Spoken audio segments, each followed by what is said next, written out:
कमर तक जाएगा, एकदम सीधे हाथ चलाइए जाएगा। समझ करिए आप आगे बढ़ सकते हैं।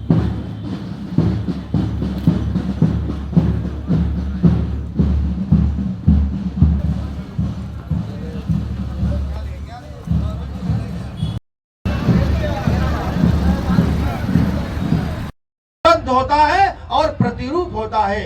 उसके मन में, उसके स्वभाव में देश हित सर्वोपरि होता है। इसलिए इस राष्ट्र की सर्वांगीण उन्नति हम करना चाहते हैं।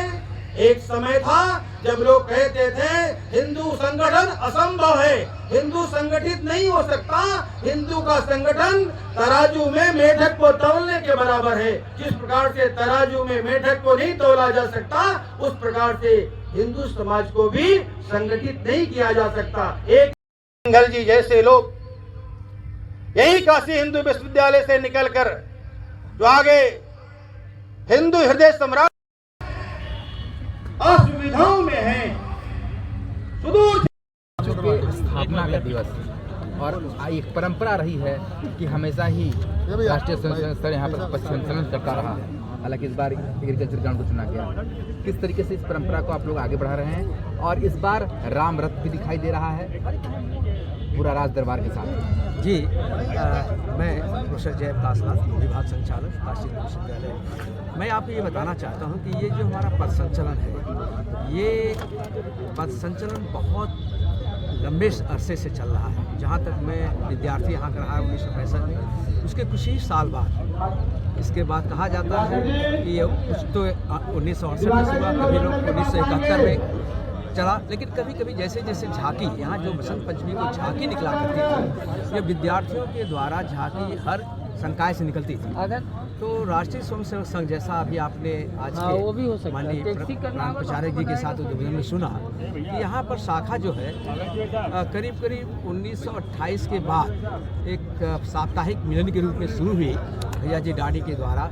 और उसी समय से यहाँ जो विद्यार्थी नागपुर से आए थे लगभग 30 की संख्या में, उन्हीं विद्यार्थियों के द्वारा करीब 6 महीने के बाद से शुरू कर दिया। 1929 के आसपास कर सकते हैं कि यहाँ साप्ताहिक मिलन, वैसे वो कोई शाखा ध्वज लगा करके तो नहीं लगती थी, लेकिन शुरू हो गया था। फिर यही शाखा जब मालवीय जी की प्रेरणा मिली और परम पूज्य डॉक्टर हेडगेवार जब पहली बार काशी में पहली शाखा धनधानेश्वर में जो काशी में शुरुआत की, उस धनधानेश्वर शाखा के बाद स्वयं परम पूज्य डॉक्टर जी यहाँ मालवीय जी से मिलने के लिए आए थे और यहीं पर अध्यापकों की एक बहुत बृहद बैठक भी की थी। और उस बृहद बैठक के बाद मैं आप सबको बताना चाहूँगा कि उस बैठक के बाद विधिवत शाखा काशी हिंदू विश्वविद्यालय में विश्व हुई, दैनिक शाखा जिसको कह सकते हैं। और इसके बाद परम पूज्य गुरु जी जो द्वितीय सर संचालक थे, 1931 में जूलॉजी डिपार्टमेंट में अध्यापक के रूप में अध्यापन करने के लिए उन्होंने यहाँ पर आए और वही पहले यहाँ के संचालक भी घोषित हुए थे। मैं आप सबको बताना चाहूँगा। और तभी से परम पूज्य गुरु जी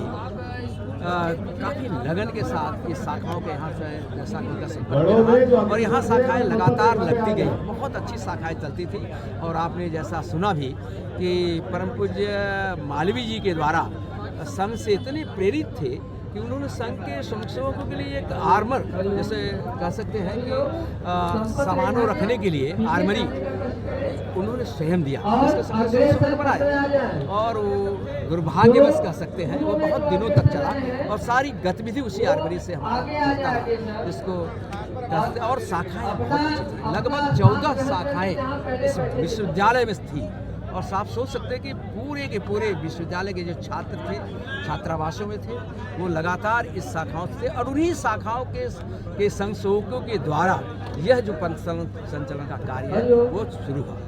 हमारा जहाँ तक विश्वास है हमेशा चलता रहा, लेकिन जैसे जैसे झांकी चलती रही, कभी कभी यहाँ विश्वविद्यालय में कुछ अवांछनीय तत्वों के द्वारा कुछ कह सकते हैं कि कुछ ऐसे कुकृत्य किए गए जिसको जैसे कुछ विश्वविद्यालय को भी बंद करना पड़ा। इस कालखंड को छोड़ दिया जाए तो हमेशा ये पथ संचलन लगातार चला रहा। और इतना ही नहीं, ये हमारे जो संघ के स्वयंसेवक थे विश्वविद्यालय की मर्यादा को देखते हुए अपने एक अनुशासित पथ संचलन निकालते हैं। और इसमें एक संदेश भी देते हैं। हम विश्वविद्यालय के सहयोग के लिए, विश्वविद्यालय की गरिमा के अनुरूप हम सभी स्वयंसेवक कदम से कदम मिला करके इसकी रक्षा का भी व्रत लेते हैं, मालवीय जी के संकल्पों का भी व्रत लेते हैं। मैं आप सबसे अभी थोड़ा सा भूमिका इस में रखा हूँ, और भी आपको कोई जानकारी चाहिए?